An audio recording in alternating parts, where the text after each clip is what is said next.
সুপ্রিয় দর্শক শ্রোতা, আন্তর্জাতিক বাংলা সংবাদে সবাইকে স্বাগত। শুরুতেই থেকে সংবাদ শিরোনাম, এরপরে জানাবো বিস্তারিত। এবার ইসরায়েলের পারমাণবিক স্থাপনা উড়িয়ে দিবে ইরান। আরো জানিয়ে দিব, নিজস্ব প্রযুক্তির জাহাজ বিধ্বংসী ক্ষেপণাস্ত্র পরীক্ষা চালিয়েছে পাকিস্তান। নিরাপত্তার আশঙ্কা, তৃতীয়বার ভাতসর বাতিল করলেন নেতানিয়াহু। হিজবুল্লাহ অবশ্যই কমান্ডার হত্যার জবাব দেবে এবং সেটা অত্যন্ত বেদনাদায়ক, আরো বিশ্লেষক। রাশিয়ার নথিতে অনুসরণ করবে, যুদ্ধ বন্ধের পরিকল্পনা তৈরি করছেন ডোনাল্ড ট্রাম্প। হাসিনাকে ফেরত বাংলাদেশের দেওয়া চিঠি পরীক্ষা করে দেখছে ভারত। সোশ্যাল মিডিয়ার যুদ্ধে আমরা হেরে গেছি, ইসরায়েলি সেনাবাহিনীর সাবেক মুখপাত্র। এবং সর্বশেষে জানিয়ে দেব, ইসরায়েলি বিমান ঘাঁটি উড়িয়ে দিল ইরান। এতক্ষণ শুনছিলেন সংবাদ শিরোনাম, এখন বিস্তারিত। তবে অনুরোধ থাকবে, এই ভিডিওটিতে লাইক দিন, কমেন্টস করে জানিয়ে দিন আপনি কোন জেলা থেকে বা কোথা থেকে আমাদের সাথে যুক্ত রয়েছেন। ইরান ইসরায়েল যুদ্ধের আপডেট ভয়ঙ্কর বাংলা সংবাদ হাতে পেতে চ্যানেলটি সাবস্ক্রাইব করুন, আমাদের সঙ্গেই থাকুন। এবার ইসরায়েলের পারমাণবিক স্থাপনা উড়িয়ে দিবে ইরান। ইসরায়েলের গোপন পারমাণবিক স্থাপনা, নকশা, গবেষণাগারগুলো, বিস্তারিত তথ্য নিরাপত্তা ব্যবস্থা গঠন এবং বোমা তৈরি পদ্ধতি সবকিছু এখন ইরানের হাতে। এমন বিস্ময়কর ভয়ঙ্কর তথ্য প্রকাশ করেছে ইরানের স্থানীয় সম্প্রচার মাধ্যম আইআরজিসি। জানা গেছে, ইরানি গোয়েন্দারা ইসরায়েলের নিরাপত্তা ব্যবস্থাকে ফাঁকি দিয়ে বিশাল এক গোপন নথির ভান্ডার নিজেদের দখলে এনেছে। এসব নথিতে রয়েছে হাজার হাজার কাগজপত্র, ভিডিও, ছবি এবং অতি গোপনীয় ডকুমেন্ট, যেগুলোর অনেকগুলো অস্তিত্ব সম্পর্কে ইসরায়েলের কর্মকর্তারাই জানতেন না। এই অপারেশনটি এক রাতের মধ্যে সম্পন্ন হয়নি, বরং বহুদিন আগেই নথিগুলো সংগ্রহ করা হলেও সেগুলো নিরাপত্তা ইরানের পৌঁছাতে এবং কোনো তথ্য যেন ফাঁস না হয় সেজন্য এক দীর্ঘ সময় ধরে ছিল সম্পূর্ণ নিরাপত্তা সংবাদ ব্ল্যাকআউট। নির্ভরযোগ্য সূত্র জানায়, এত বিপুল পরিমাণ তথ্য যাচাই করে বুঝতে ইরানি গোয়েন্দাদের সপ্তাহের পর সপ্তাহ লেগেছে। তারা মনে করেছে এটি শুধু একটি গোয়েন্দা সাফল্য নয়, বরং এটি ইসরায়েলের ইতিহাসে সবচেয়ে বড় বুদ্ধিভিত্তিক লঙ্ঘন। ঘটনার পর ইসরায়েলের স্থল শুরু হয়। 2 সপ্তাহ পর ইসরায়েলি পুলিশ এবং গোয়েন্দা সংস্থা শিন বেত জানায়, তারা 2 জন যুবককে আটক করেছে যারা নাকি ইরানের পক্ষে গুপ্তচর বৃত্তি করছিল। তাদের নাম রাইমি ইসরাহি আল মুখ আতিয়াস, দুজনই বয়স 24। তবে ধারণা করা হচ্ছে তারা ধরা পড়ার অনেক আগেই মূল নথিগুলো ইরানে পৌঁছে গিয়ে। সূত্র পাস টুডে। নিজস্ব প্রযুক্তির জাহাজ বিধ্বংসী ক্ষেপণাস্ত্রের পরীক্ষা চালিয়েছে পাকিস্তান। 25 নভেম্বর আইএসপিআর কর্তৃক প্রকাশিত একটি ভিডিওতে পাকিস্তান সেনাবাহিনী জানায়, উৎক্ষেপণযোগ্য অ্যান্টি-শিপ ব্যালিস্টিক ক্ষেপণাস্ত্র সফল পরীক্ষা চালিয়েছে নৌবাহিনী। পাকিস্তানে আইএসপিআর এর মাধ্যম স্কিং ক্যাপ পাকিস্তান নিজস্ব প্রযুক্তিতে তৈরি যুদ্ধ জাহাজ থেকে নির্ভরযোগ্য জাহাজ বিধ্বংসী ব্যালিস্টিক ক্ষেপণাস্ত্র সফল পরীক্ষা চালিয়েছে।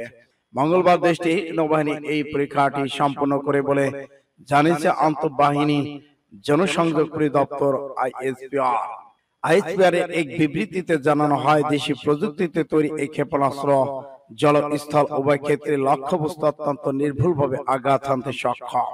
বিবৃতিতে আরো বলা হয়, এই ক্ষেপণাস্ত্র অত্যাধুনিক উন্নত কৌশলগত বৈশিষ্ট্য সজ্জিত।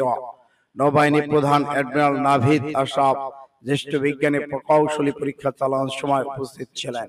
আইএসপিআর উল্লেখ করেন, এই ক্ষেপণাস্ত্র পাকিস্তান প্রযুক্তিগত দক্ষতা প্রমাণ এবং দেশের জাতীয় স্বার্থ রক্ষায় নৌবাহিনী অবিচল অঙ্গীকারের প্রকাশ। বিবৃতিতে বলা হয়, প্রেসিডেন্ট আসিফ আলী জারদারি, প্রধানমন্ত্রী শাহবাজ শরীফ, সেনা প্রধান field marshal Asim Munir, joint chief of staff কমিটির চেয়ারম্যান জেনারেল শামশাদ মির্জা এবং 3 বাহিনী প্রধানরা ক্ষেপণাস্ত্র পরীক্ষায় অংশ নেওয়া ইউনিট বিজ্ঞানীদের অভিনন্দন জানিয়েছেন। সূত্র ইত্তেফাক। নিরাপত্তার আশঙ্কা, তৃতীয়বার ভারত সফর বাতিল করলেন নেতানিয়াহু। ইসরায়েলের প্রধানমন্ত্রী বেনিয়ামিন নেতানিয়াহু আবার তার ভারত সফর বাতিল করেছেন। নয়াদিল্লি 2 সপ্তাহ আগে ঘটে যাওয়া ভয়াবহ সন্ত্রাসী হামলার পর নিরাপত্তা পরিস্থিতি বিবেচনা এবার সফরটি স্থগিত করা হয়েছে। ফলে চলতি বছরে তৃতীয়বারের মতো ভারতের নির্ধারিত সফর বাতিল করলেন ইসরায়েলের প্রধানমন্ত্রী বেনিয়ামিন নেতানিয়াহু। ইসরায়েলি সংবাদ মাধ্যম i24 নিউজ দিয়ে মঙ্গলবার এই তথ্য জানিয়েছে ভারতীয় সংবাদ মাধ্যম এনডিটিভি। প্রতিবেদনে বলা হয়, 2 সপ্তাহ আগে নয়াদিল্লিতে যে সন্ত্রাসী হামলা হয়েছে তা প্রায় এক দশকের মধ্যে সবচেয়ে ভয়াবহ ঘটনাগুলির একটি। এতে অন্তত 15 জন নিহত এবং বহু মানুষ আহত হয়েছেন।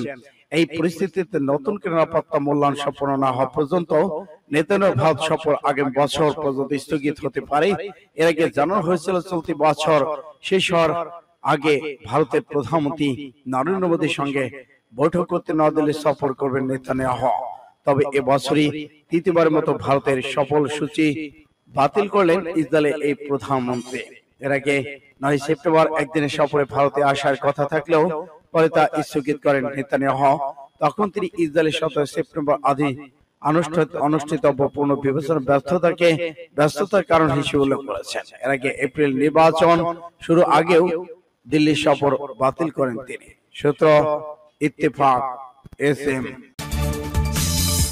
হিজবুল্লাহ অবশ্যই কমান্ডার হত্যার জবাব দেবে এবং সেটা অত্যন্ত বেদনাদায়ক। আর বিশিষ্ট আরব বিশ্লেষক আব্দুল বারী আতওয়ান বলেছেন, দখলদার ইসরায়েলি বাহিনীতে হাতে হিজবুল্লাহ প্রভাবশালী কমান্ডার শহীদ হওয়ার পর এই সংগঠনের পক্ষ থেকে প্রতিক্রিয়া অবশ্যম্ভাবী এবং এই প্রতিক্রিয়া হবে ইসরায়েলের জন্য কঠোর বেদনাদায়ক। ফিলিস্তিন বিশ্লেষক আব্দুল বারী আতওয়ান মঙ্গলবার রায় আল ইলম প্রকাশিত নিবন্ধে লিখেছেন, এটা আমাদের কাছে অনুমেয় ছিল যে হিজবুল্লাহ জ্যেষ্ঠ কমান্ডার হাইথাম আলী তাবাবাইকে নিশানা করা হবে, কারণ ইসরায়েল যুদ্ধবিমানগুলো দিন রাত বুড়িতে আকাশ ঘুরে বেড়ায় এবং ইসরায়েলের প্রধানমন্ত্রী বেনিয়ামিন নেতানিয়াহুর নির্দেশে মার্কিন প্রেসিডেন্ট গোয়েন্দা সংস্থার সমন্বয়ে এই ঘটনা হবে এমন আশঙ্কা ছিল।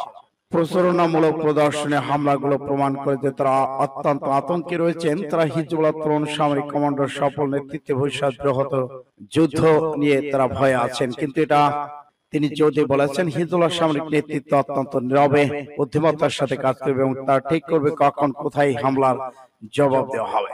আতওয়ানের নেতানিয়াহু চায় হিজবুল্লাহ যেন তাৎক্ষণিক প্রতিক্রিয়া দেখায়, যাতে সে লেবানন বিরুদ্ধে স্থল আকাশ সমুদ্র এই 3 দিক থেকে বৃহৎ আক্রমণ চক্রিকতা দাঁড় করাতে পারে। হিজবুল্লাহকে দায়ী করতে পারে, কিন্তু কৌশল কার্যকর হবে না, কারণ হিজবুল্লাহ নিজস্ব সামরিক প্রযুক্তি সর্বোচ্চ পর্যায়ে পৌঁছানো পর্যন্ত ধৈর্য ধরে অপেক্ষা করবে। সূত্র পাসপোর্টে। রাশিয়ার নথিকে অনুসরণ করে যুদ্ধবন্ধের পরিকল্পনা করছে ডোনাল্ড ট্রাম্প। রাশিয়াকে যুদ্ধ থামাতে যুক্তরাষ্ট্রের সমর্থিত 28 দফা শান্তি পরিকল্পনা মস্কো দেওয়া নথিপত্রের ভিত্তিতে তৈরি করা হয়েছে। গত অক্টোবরে এই নথিগুলো মার্কিন প্রেসিডেন্ট ডোনাল্ড ট্রাম্পের প্রশাসনের কাছে জমা দিয়েছিলেন রুশ কর্মকর্তা। এ বিষয়ে জানাশোনা আছে এমন 3টি সূত্র রয়টার্সকে তথ্য জানিয়েছে। গত অক্টোবরে ওয়াশিংটনের হাতে আনুষ্ঠানিকভাবে তুলে দেওয়া এই নথিগুলো যুদ্ধবন্ধের মাঝকে বিভিন্ন শর্তের কথা উল্লেখ করে বলে জানিয়েছে সূত্রগুলো। যেমন একটি সূত্র ইউক্রেনের পূর্বাঞ্চলে কিছু ভূখণ্ড রাশিয়ার হাতে তুলে দেওয়া হয় এবং ঠিক আগেই ইউক্রেনের প্রেসিডেন্ট ভ্লাদিমির জেলেনস্কির সঙ্গে হোয়াইট হাউসে বৈঠক করেছিলেন ডোনাল্ড ট্রাম্প। এই বিষয়ে জানতে মার্কিন পররাষ্ট্র দপ্তর এবং ওয়াশিংটন রুশ ইউক্রেন দূতাবাসের সঙ্গে যোগাযোগ করেছে রয়টার্স। মন্তব্য জানিয়ে যদি পরিকল্পনায় আশাবাদী ট্রাম্প সামাজিক যোগাযোগ মাধ্যমে লিখেছেন, পরিকল্পনায় বিশেষ দৃষ্টি রুশ প্রেসিডেন্ট ভ্লাদিমির পুতিনের এবং আর্মি সেক্রেটারি ড্যান ডিসওয়াল ইউক্রেনের সঙ্গে দেখা করবেন। সূত্র ইন্ডিয়া টুডে। হাসিনাকে ফেরত চেয়ে বাংলাদেশে দেওয়া চিঠি পরীক্ষা করে দেখছে ভারত। রণধীর জয়সওয়াল। ক্ষমতাচ্যুত প্রধানমন্ত্রী শেখ হাসিনাকে ফেরত চেয়ে বাংলাদেশে দেওয়া চিঠি পরীক্ষা করে দেখছে ভারত। আজ বুধবার ভারতের পররাষ্ট্র মন্ত্রণালয়ের মুখপাত্র রণধীর জয়সওয়াল রাজধানী নয়াদিল্লি সংবাদ ব্রিফিং এক কথা বলেছেন। ব্রিফিংয়ে এক সাংবাদিকদের প্রশ্নের জবাবে জয়সওয়াল বলেছেন, চলমান বিচারিক অভ্যন্তরীণ আইনি প্রক্রিয়া অংশ হিসেবে অনুরোধটি চিঠি পরীক্ষা করে দেখা হচ্ছে। আমরা শান্তি, গণতন্ত্র, অন্তর্ভুক্তি এবং স্থিতিশীলতা বাংলাদেশের জনগণের সর্বোত্তম সাথে বিষয় অঙ্গীকারবদ্ধ। এ লক্ষ্য অর্জনে আমরা অব্যাহতভাবে সব অংশীজনের সঙ্গে গঠনমূলকভাবে যুক্ত থাকব। এদিকে নয়াদিল্লি দেওয়া চিঠির বিষয়ে আজ পররাষ্ট্র উপদেষ্টা মোহাম্মদ তৌহিদ হোসেন বলেন, শেখ হাসিনাকে ফেরত চেয়ে পাঠানো চিঠির জবাব এখনো আসেনি।